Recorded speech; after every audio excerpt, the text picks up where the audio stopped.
দীর্ঘ ১৭ বছর পর দেশে ফিরে সৃষ্টিকর্তার কাছে শুকরিয়া আদায় করেছেন বিএনপির ভারপ্রাপ্ত চেয়ারম্যান তারেক রহমান। ২৫ ডিসেম্বর রাজধানীর ৩০০ ফিট এলাকার ৩৬ জুলাই এক্সপ্রেসওয়েতে আয়োজিত সংবর্ধনা অনুষ্ঠানে লাখো মানুষের উপস্থিতি দেখা যায়। রাজনৈতিক অঙ্গনের পাশাপাশি সেই উচ্ছ্বাস ছড়িয়ে পড়েছে শোবিজ মহলেও।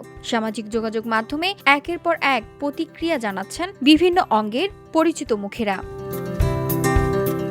এবার সেই তালিকায় যুক্ত হলেন আলোচিত চিত্রনায়িকা পরীমনি। ফেসবুকে দেওয়া এক পোস্টে তারেক রহমানের বক্তব্যের প্রশংসা করেছেন তিনি।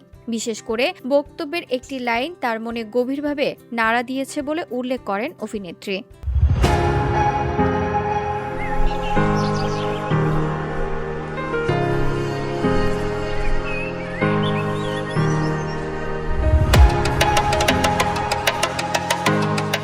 পরীমনি তার স্ট্যাটাসে লেখেন, আজ এই দেশের মানুষ চাই।